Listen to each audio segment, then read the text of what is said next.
과도한 요구로 시간을 허비하지 않기를 바랍니다. 야당 지도자들의 통큰 결단을 거듭 요청합니다. 민주당이 패스트트랙 강행에 대한 향후 처리에 대한 입장 표명 없이 그냥 국회에 들어가기는 어렵다. 돌아올 명분을 만들어주는 것은 여당인 민주당과 청와대의 몫입니다.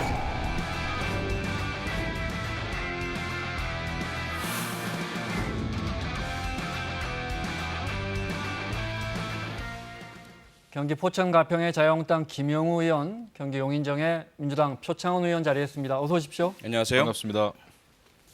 내일 노무현 전 대통령 10주기인데 그래서 배치 차고 나오신 것 같아요. 네, 저희 네. 오늘 의총 때부터 같이 달고 있습니다. 여기 사람 사는 사는 세상. 네. 정치 이야기하기 전에 제가 첫 질문 유시민 노무현재단 이사장이 모친상을 당했는데, 네.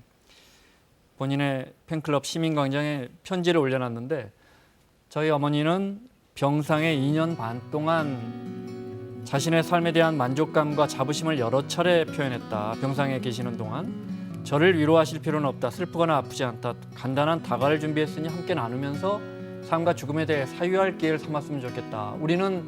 우리들 각자의 삶을 의미 있게 꾸려나가기로 하자.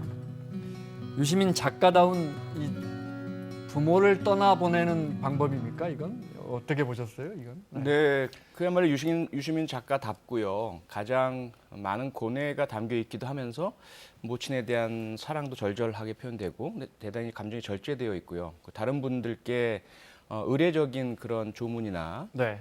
또는 감정의 표현이나 조의 표시 같은 것들을 하지 마셨으면 좋겠다라는 이런 어떤 네. 부탁까지 담겨 있죠. 꽃이나 조의금은 받지 않는다 그랬고요. 않고요. 네. 어떻게 보셨어요? 그래서 저도 한 부모를 떠나보내는 방식. 네. 저도 한 두 번쯤 읽어봤는데 조금 좀 헷갈리긴 합니다만은 뭐 부모를 잃은 그 상중에 계신 분에 대해서 그 평가를 하거나 분석을 하는 거는 뭐 옳지 않다고 보는데 네. 저도 3년 전에 이제 어머님이 돌아가셨죠. 네. 근데 아마 노무현 전 대통령 또 추도식하고 맞물리기 때문에 아마 그 상중에 그 조문 오지 못하는 분들에 대한 뭐 배려 같은 게 좀 있긴 한 것 같아요. 근데 여전히 좀 여러 가지 복선이 좀 깔린 게 아닌가라는 생각은 좀 들긴 드네요. 말 아끼시네요. 네. 네. 계속해서 대선 출마 이야기 나오는데 오늘 다시 저희 회사 프로그램에도 나와서 이야기했고 SNS에 정치를 떠난다고 한 이유로 단 한순간도 공무원이 되거나 공직선거에 출마하는 것을 생각해 본 적이 없다. 유시민 대선 출마설은 이제 그만 이야기해도 될까요? 어떻게 보십니까? 저는 그렇게 생각 안 합니다. 사실 유시민 이사장의 경우는 제가 뭐 얼마나 잘 알겠습니까마는 그분이 쓴 책이라든지 아니면 지금의 여러 가지 유튜브 활동 이런 걸 봤을 때 저는 그분은 영원히 정치를 떠나기 어려운 분이다. 네. 유시민 이사장에게는 정치는 곧 숨쉬는 공기와도 같다라는 그 느낌이 좀 들어요. 정치는 지금도 하고 있는 것 같고요. 그럼요. 네. 지금도- 출마를 네. 그렇죠. 근데 이제 우리는 뭐 본인이 출마하고 싶지 않다라는 말은 뭐 반복적으로 여러 번 했으나 지금도 여전히 정치를 하고 계시고 그다음에 또 지금 문재인 정권의 여러 가지 정책적인 배경을 국민께 홍보하고 있는 그런 유튜브 활동을 하고 계시지 않습니까? 네. 그렇기 때문에 정계를 떠났다는 거를 저는 믿지 않고 그다음에 모르겠습니다. 선출직에 출마를 하실지 여부는 뭐 본인의 자유죠. 근데 저는 상황이나 기회가 되면 충분히 출마하실 분이다 이렇게 생각을 좀 하고 있습니다. 네. 저는 뭐 전혀 생각이 다르고요. 우선 뭐 사람에 대한 평가는 각자의 몫이긴 하지만 글쎄요. 일단 유시민 작가는 개인적으로 저도 함께 그 팟캐스트를 진행해 본 적도 있고 대화를 좀 나눠봤고 그분이 어떤 뜻과 의지를 가지고 계신지 이런 것도 조금은 알거든요. 그런데 공직을 탐하는 분은 결코 아니고요. 그리고 현재 그분이 하신 말씀 하나하나에는 뭔가 감추거나 복선이 깔려 있다는 것은 저는 전혀 발견을 못했어요. 그동안도 쭉 그래왔고요. 그래서 아마 다 진심이다라고 저는 보고요. 정치를 떠나지 않는다. 그건 맞죠. 정치라는 속에 있으니까. 하지만 그분이 보시고 생각하는 정치란 것은 시민의 정치이고 시민들이 함께 세상을 바꿔나가고 세상을 좀 더 인간다운 곳을 만드는 그런 진보적인 정치의 하나의 뭐 커다란 움직임에 보탬이 되고 싶다. 뭐 이런 것이기 때문에 쭉 지켜보시면 아시겠지만 본인이 다시 공직에 나서거나 하는 일은 제가 볼 때는 없을 것이다라고 네, 생각합니다. 알겠습니다. 저는 사실 그 유시민 이사장이 쓴 책을 많이 읽어본 사람이에요. 네. 뭐 최근까지도 읽었죠. 어떻게 살 것인가? 그 책도 제가 직접 구입을 해봐서 아주 밑줄까지 쳐가면서 읽었습니다. 또 과거의 역사에 대해서 쓴 책들도 여러 번 네. 읽었는데 굉장히 그 똑똑한 분이죠. 예, 굉장히 똑똑한 분이에요. 제가 그것을 인정하고 하지만 이제 정계를 떠났다고는 제가 생각을 하지 않고 그다음에 나중에 만약에 선출직에 나선다고 해도 저는 그거 자체를 아주 부정적으로 저는 평가하고 싶지 않습니다. 왜냐하면은 그럴 역량이 있거나 또 국민들의 선택을 받는 경우라면은 네. 뭐 그거 어쩌겠습니까? 근데 그렇다고 해도 저는 뭐 정계 은퇴와 복귀에 대해서 저는 그렇게 그 정치적인 의미를 네. 두고 있지는 않아요. 알겠습니다. 네. 안 나올 것 같은데 하여튼 제가 여기서 여쭤보면 모든 네. 전문가들이 이구동성으로 나온다고 하시니까 근데 좀 그런 건 네. 있는 것 같아요. 아직 제가 정치를 오래 하진 않았지만 예를 들어 이제 이승엽 선수라든지 네. 박지성 선수 보고 당신들이 와야 되겠어라는 목소리가 있을 수 있다고 치고요. 실제로 그분들이 많은 노력을 해서 현역의 몸을 만들면 더 잘할 수도 있을지는 모르겠으나 그 과정은 대단히 힘들고 어렵거든요. 정치도 조금 다르긴 하겠지만 만약에 그렇게 오랫동안 떠나 계시던 분이 현실 정치로 들어오시면 네. 자신의 자리, 위치, 역량, 바뀐 정치 지형에 대한 숙지 이런 부분들은 근육 키우는 것과 다를 바 없어서 상당히 네. 힘들고 어려운 과정입니다. 알겠습니다. 네.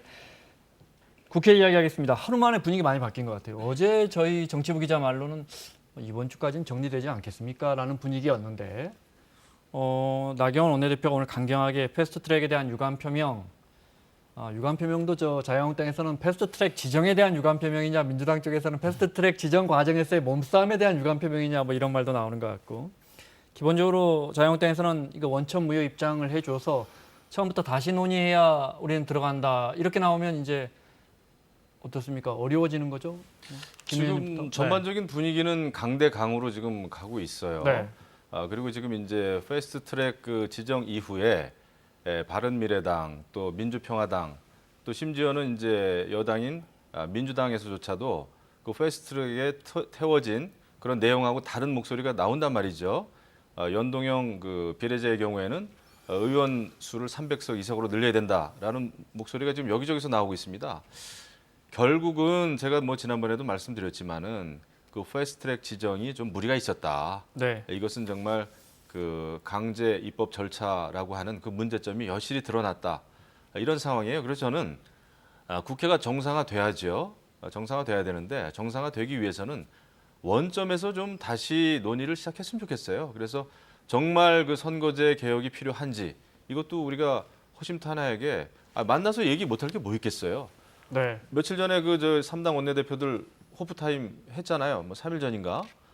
저는 뭐 그렇게 그 호프타임 없이 국회에서 만나서 얼마든지 그 터놓고 얘기를 하면 네. 답이 찾아질 거라는 생각을 저는 하고 있습니다. 기본적으로. 정상화를 위해서인지 이인영 원내가 저거 계산했다는데 물 건너가면 저 호프타임 만난 건 뭐 의미가 없어 보이는데 자 의총 오늘 오후 방금 2시부터인가 방금 갔다 오셨어요? 네. 분위기가 어땠어요? 한마디로 말씀드리면 이제 자유한국당이 이제 조건들을 이렇게 내것이는데 그 중에 상당 부분은 상당히 좀 받아들이기 어렵다. 네. 그리고 오히려 예를 들어 유감 표명이라든지 이런 부분들은 우리보다는 자유한국당이 하셔야 되는 것 아닌가. 패스트트랙이라는 네. 것은 국회법의 절차이고 국회법의 절차에 따라서 자유한국당을 제외한 모든 정당이 함께 진행한 것이고 이것을 물리력을 동원해서 막으신 분들이 자유한국당 의원들이시고 그렇다면 이 부분에 대해서 유감 표명을 하시고 국회가 다시는 이렇게 돼서는 안 된다라고 들어오셔야 될 텐데 네. 거꾸로 오히려 그런 국회법 절차에 따라서 진행된 것을 유감 표명을 해달라라는 것 의총 분위기는 상당히 좀 강경했고요. 말씀 듣고 보니까 정상화 쉽지 않겠는데요? 다만 저희 이제 원내 지도부에서는 곤욕스럽죠. 저희는 어쨌든 이제 국회를 빨리 정상화하는 노력을 하고 싶고 네. 그래서 자유한국당을 포함한 모든 정당과 계속 협의를 하면서 좀 합의점을 도출해내기 위한 노력을 하는데 저희는 저희대로 또 자유한국당은 자유한국당대로 네. 내부에서 강경한 분위기가 또 있으실 거고요. 이런 것들이 어쨌든 좀 풀어내가야 할 숙제인 것은 사실인 것 같습니다. 김용호 의원님 반론은 요 입장 듣고 하겠습니다. 저 여야의 입장 잠깐 들어보겠습니다. 네, 지도부의 입장입니다. 여야가 국회 정상화를 위한 숙성의 시간을 갖고 있습니다. 그런데 국회 정상화에 대한 공감대만큼 여야 간의 뚜렷한 입장 차이를 느끼는 것도 사실입니다. 여야의 충돌 과정에서 있었던 반목 이런 것을 털어내는 것도 필요해 보입니다. 그렇지만 일방적 역지사지는 가능하지도 않고 또 진실하지도 않다 이런 점을 말씀드립니다. 과도한 요구로 시간을 허비하지 않기를 바랍니다. 시간은 결코 우리를 기다려주지 않습니다.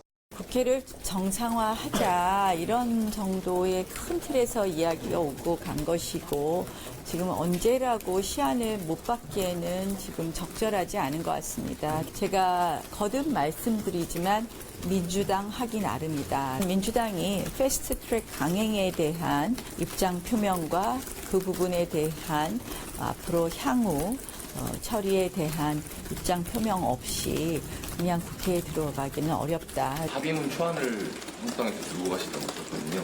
우리 이렇게 하면 정양석 수석을 소환할 것 같은데 뭐 이것은 일종의 제안이고 저희가 뭐 정확하게 말씀드리기는 어렵습니다. 네, 뭐 저 보니까 여야의 잠정적인 합의문, 합의문이라고 아니고 뭐 서로 이제 의견을 담은 그게 또 공개돼서 또 실랑이가 있고 그랬어요.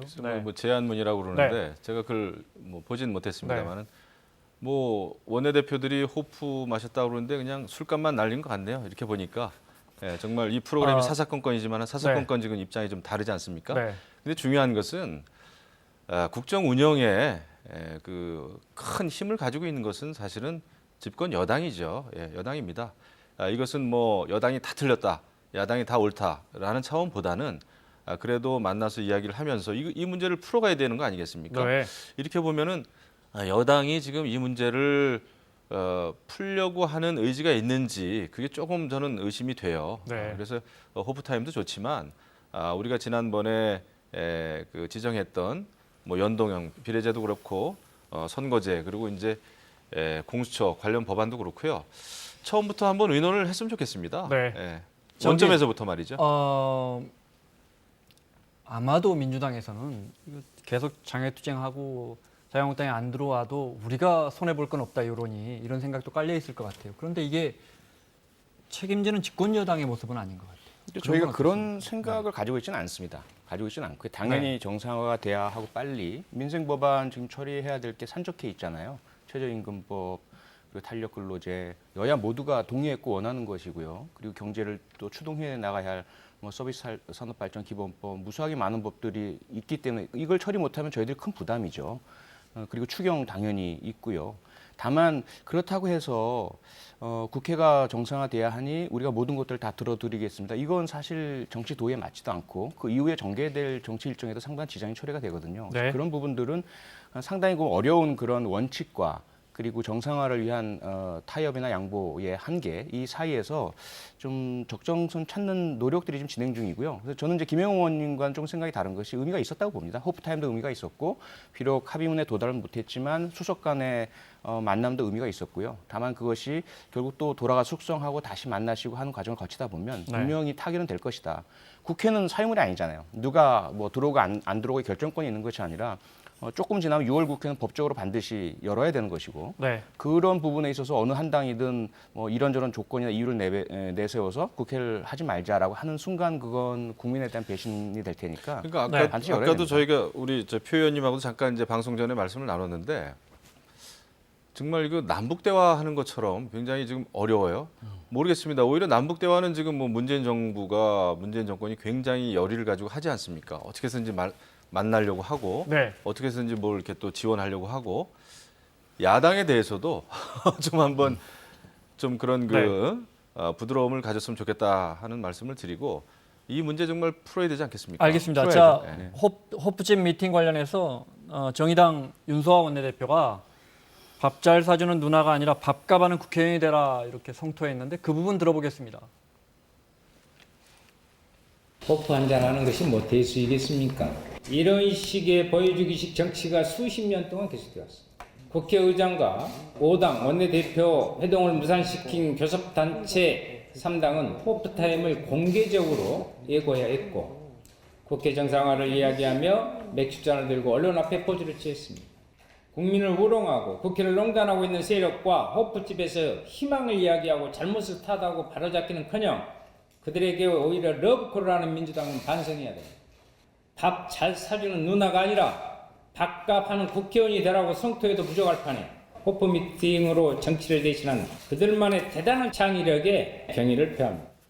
국정농단 세력의 러브콜을 한 민주당은 반성해라는데 어떻게 들으셨습니까? 그런 압력들이 저희에게 쏟아지고 있기 때문에 당 안팎 그리고 뭐 사회에서도 마찬가지고요. 뭐 시민사회단체, 시민들, 온라인 상도 그렇고 여당의 입장도 무척 어렵다는 거 자유한국당에서도 좀 많은 고려를 해주시길 부탁드리고 서로가 역지사지 앞서 이인영 대표도 말했지만 일방적인 역지사지는 없지 않습니까? 서로가 서로 상대방 입장을 좀 배려한다면 아마 좀 모든 문제가 풀리지 않을까. 우리가 다른 나라 말을 쓰는 외국 정상들이나 뭐 외교관들끼리 회의도 아니고요. 우리끼리 오랜 세월 함께 정치해온 사람들이니까 풀어낼 수 있으리라 저는 생각합니다.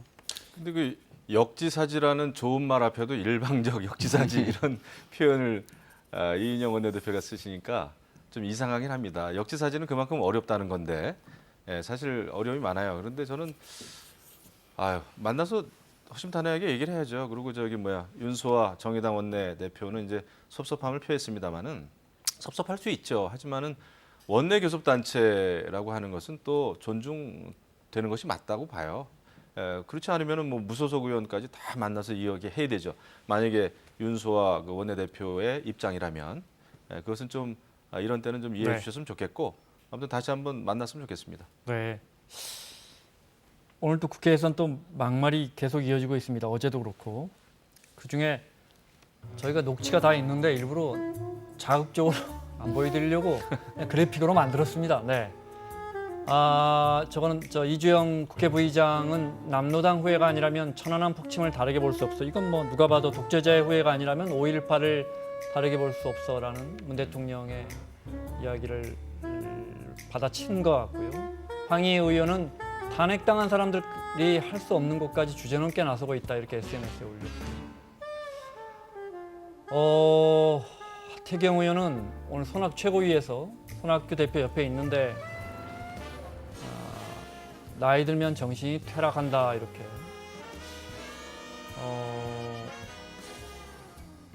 이거는 정말 하태경 의원답지 않은 말일 것 같습니다. 네. 이게 제가 볼 때는 어제 오늘 언사가 거칠어지면서 합의하려다가 서로 감정 싸움이 난 것 같아요. 그래요. 이게 여야가 속으로는 조건이 무슨 필요 있어. 그냥 명분 주고 들어가서 다음 주부터 하자는 분위기였어요. 그러니까 이게 지금 정치권의 현 주소예요. 네. 그 정치권의 정말 맨 얼굴입니다. 그런데 저는 그런 생각은 해봐요. 저는 그 대통령의 언어가 굉장히 중요하다.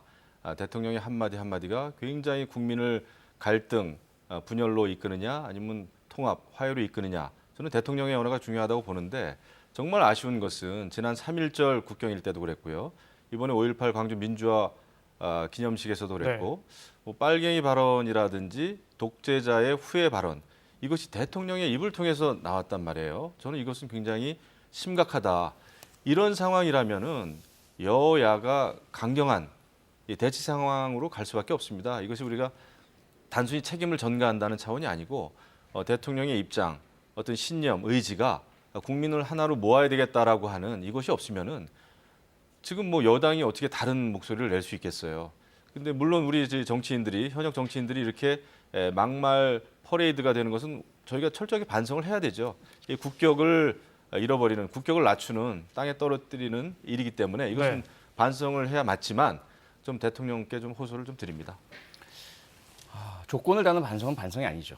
네, 그리고 자꾸 어떤 문제가 생길 때면 뭐 대통령이든 또는 다른 이렇게 존재를 끌어들이는 것은 논의의 전환이 되는 거죠. 주제의 이탈이 되는 것이고요. 또 그렇게 하지 않았으면 좋겠습니다. 매번 그렇게 하다 보면 본질에 대한 논의는 못 하게 되니까 막말은 막말이고요. 해서는 안 될 건 해서는 안 되지 않습니까? 더군다나 지금 뭐 저희 당 의원도 포함되어 있지만 지금 현재 너무 격앙돼 있습니다. 감정적이 돼 있습니다. 그래서 그 감정과 격앙을 부추기는 것은 이제 전 자제해야 된다고 생각을 하고요. 더더군다나 이제 중진 부의장까지 하시는 분께서도 이러시는 상황이다 보니 저희들은 오히려 젊은 초선들 같은 경우는 정말 말도 못하겠는 뭐 이런 네. 상황까지 돼 있거든요. 그래서 네. 이제 정치권이 조금 차분하게 국민들이 어려우시니까 경제도 어렵고 하니까 조금 이제는 대표단에게 웬만하면 당대표단, 원내대표단에게 서로의 문제를 풀고 협상하고 하도록 좀 뒤에서 조언해 주시는 것이 낫지 않을까. 네. 전면에 나서고 감정을 또 부추기고 하진 않았으면 좋겠습니다. 정말 그 막말이 막말을 낳아요. 그래서 막말의 어머니는 막말입니다. 그래서 이것은 우리 모두가 너나 할 거 없이 자제하는 게 맞다. 네. 이렇게 생각합니다. 왜 흔히 국회의원은 이렇게 말씀드리면 폄훼하는 건가요? 국회의원은 왜 부고 말고 언론에 기사 나면 다 좋다. 특히 내년 총선 앞두고 막말 세게 하면 포털 사이트 딱 위로 올라갑니다. 네, 제일 위로 올라가는데 그 또 어떤 사람은 지금 자유한국당이나 이런 데서 세게 대통령 저격하는 말 내놓으면 공천권 다 하는 것이다. 뭐 이런 말까지도 이 자리에서 하시던데 그게 절대 정치인의 생명에 도움이 될 것 같지는 않아요. 그렇죠. 네, 두 분은 정말 그런 포털 사이트 그런 말로 포털 사이트 위에 안 올라가셨으면 해서 드리는 말씀. 예, 뭐 내용을 가지고 공격을 해야죠. 근데 이제 네. 그 정치는 또 그 언어란 말이죠. 언어, 메시지. 예, 그렇기 때문에 그 언어나 메시지가 또 정치의 내용이 되는 것이고, 그래서 대통령서부터 그다음에 우리 모든 국회의원, 또 국회의원이 아닌 정치인들이 이건 다 같이 자성해 볼 일이다 이렇게 생각합니다. 네. 검경 수사권 이야기 좀 해보겠습니다. 네. 당정청이 검경의 권한, 수사권 같은 걸 지금 경찰에 떼어주다 보니 검찰이 반발해서인가요? 네. 경찰의 권한이 커지다 보니까 상대적으로 네. 경찰을 견제할 수 있는 방법을 내놨습니다. 일단 당정의 입장 잠깐 들어보겠습니다. 네. 견제와 통제 없는 권력기관들의 권한 남용은 부정할 수 없는 사실입니다. 그래서 과도하게 집중된 검찰의 권한을 분산하는 것에서부터 시작할 수밖에 없습니다. 검찰로서는 섭섭한 일일 수 있지만 국민의 신뢰라는 더 큰 가치를 찾을 수 있는 마지막 기회로 받아들여줄 것을 촉구합니다. 현재 경찰 수사의 공정성과 엄정성에 대해서는 여전히 의심이 있습니다. 이 문제를 해결하기 위해서 일반 경찰과 수사경찰을 분리하는 국가수사본부의 신설이 필요합니다. 정보경찰의 개혁의 경우 문재인 정부는 정보경찰을 과거와 같이 활용하지도 않을 것이며 정치에 개입하지도 않을 것이며 민간인을 사찰할 일은 있을 수도 없을 것입니다. 그렇지만 과거 정부와 같은 정보경찰의 불법 행위가 항구적으로 발생하지 않도록 법률 개정이 반드시 필요하다고 생각합니다. 그래서 국가수사본부 예컨대 국가수사본부 같은 걸 딱 해서 헤드쿼터 같은 걸 만들어서 경찰의 권한이 너무 커지는 걸 견제하겠다 이런 겁니까? 네, 우선 시작이 검찰 개혁하고 검찰이 반발하니까 경찰 개혁하고 이건 아니고요. 네. 처음부터 같이 동시에 출발을 했던 것이고 경찰은 경찰대로 경찰개혁위원회가 만들어져서 네. 수사권 개혁과 그다음에 지방자치경찰, 인권 향상 이 세 분야가 계속 달려왔고요. 경찰. 네. 그래서 지금 나온 것인데 국가수사본부라는 것은 경찰 내에서 수사의 독립입니다. 그동안 가장 문제가 됐던 것이 수사를 하지 않는 지휘관들, 행정경찰이 사건에 개입하거나 청탁하거나 또는 잘못된 명령 지시를 내리거나 네. 이렇게 해서 수사에 대한 잘못된 그 개입을 하는 것들 이런 것들이 큰 문제였기 때문에 이 부분을 막는 방안으로 국가수사본부라는 것을 만들어서 수사 기능을 행정경찰로부터 분리해내는 것이고요. 그리고 수사경찰의 그 장인 국가수사본부장은 개방형으로 네. 경찰관이 아니라 외부에서 영입하는 그러한 틀을 갖추고 있는 형태입니다. 근데 제가 볼 때는 그 검찰 개혁이 됐든 경찰 개혁이 됐든 그 정치 권력으로부터 독립되지 않으면은 소용이 없습니다. 소용이 없는 정도가 아니라 굉장히 악영향을 끼칠 수가 있죠. 그래서 지금도 보니까 이제 경찰 개혁안이 나왔는데 그 국가수사본부장을 그 외부 인사가 또 맡을 수 있게 돼 있더라고요. 네. 그러면 네. 이제 대학 교수나 뭐 변호사 법조인. 예, 법조인, 뭐 특히 민변 이런 데가 많이 주로 되겠죠. 근데 그렇게 돼서는 글쎄 경찰 개혁이 제대로 될까요? 그리고 일반 국민들에게 도움이 될까요? 저는 그렇지 않다고 보고 네. 가장 중요한 것은 인사입니다. 그 인사가 정치 권력으로부터 독립돼 있어야 되는데 대통령이 다 임명하게 돼 있더라고요. 이것은 굉장히 그 정치 권력에 기댈 수밖에 없다. 아까 뭐 조국 수석은 정치적으로 활용되지 않게 하겠다 그랬는데 일단 조직이라는 것은 일단 생기면은 그 조직의 생리가 네.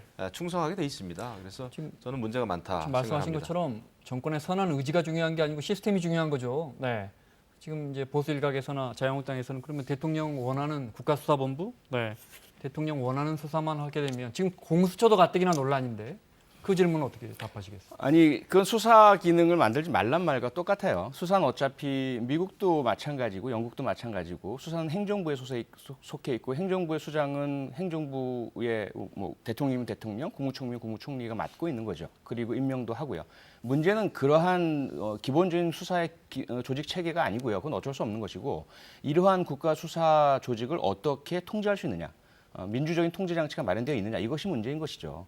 그래서 그 부분을 한번 들여다 보셔야 될 것이고요. 그 논의에 자유한국당도 좀 참여를 해주셔야 되겠고 문제는 뭐냐면 사실은 이러한 경찰청내 국가수사본부보다도 더 강력한 법무부 산하의 수사청을 만들자고 하는 게 자유한국당이 아니었습니다. 그것은 더 강한 정치 권력의 영향이 있을 수밖에 없는 네. 조직이거든요. 그래서 그런 것보다는 수사 기능이 어쩔 수 없이 행정부에 있다면 이 행정부의 수사 기능을 사법부는 어떻게 통제할 수 있으며 또 언론과 변호인 등은 어떻게 통제를 할 수 있는지 그리고 피의자의 권리가 어떻게 보장되는지 네. 이렇게 접근하셔야 되죠. 가장 민주적인 그 방식은 청와대가 대통령이 인사권을 행사하지 않으면 됩니다. 그래서 외국의 경우에 선진국도 그렇고요. 특히 뭐 비근한 예로 일본만 해도 정부 부처의 중요한 자리에 있는 그 공직자들을 차관이나 차관보가 임명을 합니다. 가장 전문성을 갖춘 차관이나 차관보가 주요 공직자를 임명하는 거죠. 그렇게 네. 되면은 걱정할 일이 없어요.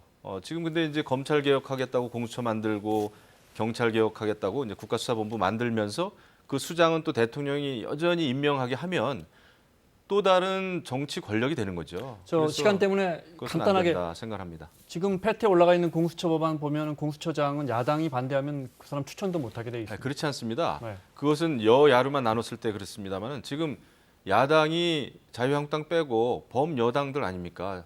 바른미래당이 친여 사당이- 범여당입니까? 예, 친여 사당이 네. 뭉치면은 가능하다. 무슨 일이든지 할 수가 있죠. 알겠습니다. 그렇기 때문에 그렇게 볼 시간 수 없죠. 때문에 그 검경 수사권 조정 나왔으니까 뉴스에는 매일 나오는데 국민분들이 이제 검찰의 뭐 수사권이나 저 수사 지휘하는 거 이런 걸 좀 경찰에 떼준다 여기까지는 알고 있는데 민주당의 생각, 자유한국당의 생각 잘 모르는 것 같으세요. 저 마무리도 할 겸 민주당은 검경 수사권 핵심이 이렇게 했으면 좋겠습니다. 자유한국당은 저희는 이렇게 했으면 좋겠습니다. 말 듣고 마무리하겠습니다. 표현부터. 네, 민주적인 견제와 균형을 도입하는 것이 골자이고요. 수사와 기소의 분리 원칙 그리고 경찰의 수사는 책임성을 가지고 독자적으로 하되 검찰과 법원이 준사법적 또 사법적 통제를 충분히 할 수 있도록 만들어내고요. 또 검찰이 그동안 무소불위의 권력을 가졌기 때문에 이 부분에 있어서 제한을 가하면서 하지만 검찰이 여전히 전문성과 효율성을 가지고 있는 특수범죄에 있어서는 직접 수사를 할 수 있도록 하는 그리고 이들의 범죄 행위가 있다면 공수처에서 수사할 수 있도록 하는 그런 네. 황금 분할의 견제와 균형 이것 저희들이 지향하는 바입니다. 네. 지금의 검찰, 지금의 경찰로는 문제가 풀리지 않는다 생각합니다. 개혁을 반드시 해야 되는데 지금 어떻게 개혁을 해야 되냐 하면은 뭐 검찰이 가지고 있는 기소권을 다른 데 옮기고 또 경찰이 가지고 있는 수사권을 다른 데로 옮기고 띄었다 붙였다 하는 식으로는 개혁이 될 수가 없다. 근본적인 개혁이 될 수 없다. 개혁의 핵심은 정치 권력으로부터 독립돼야 된다. 그러기 위해서는 인사권의 개혁입니다. 이것을 대통령 청와대가 인정을 해야 새로운 그 바람직한 개혁 방향이 생긴다. 그렇지 않으면은 정치 권력을 연장하는 그 수단으로 활용될 수밖에 없다 이렇게 생각합니다. 대통령이 임명권을 놔야 한다. 그렇죠. 이거죠. 네. 아니 선출되지도 않은 공직자에게 임명권을 주자 그게 더 위험한 거 아닌가요? 차관이 마음대로 할 수 있고 또 국장이 마음대로 할 수 있고. 언제든 변하는 정권으로부터 독립이 되면은 저는 이런 문제가 생기지 않는다 생각합니다. 알겠습니다. 기본적으로요. 네. 자, 김영우 의원, 표창원 의원과 함께했습니다. 다음 주에 뵙겠습니다. 고맙습니다. 감사합니다.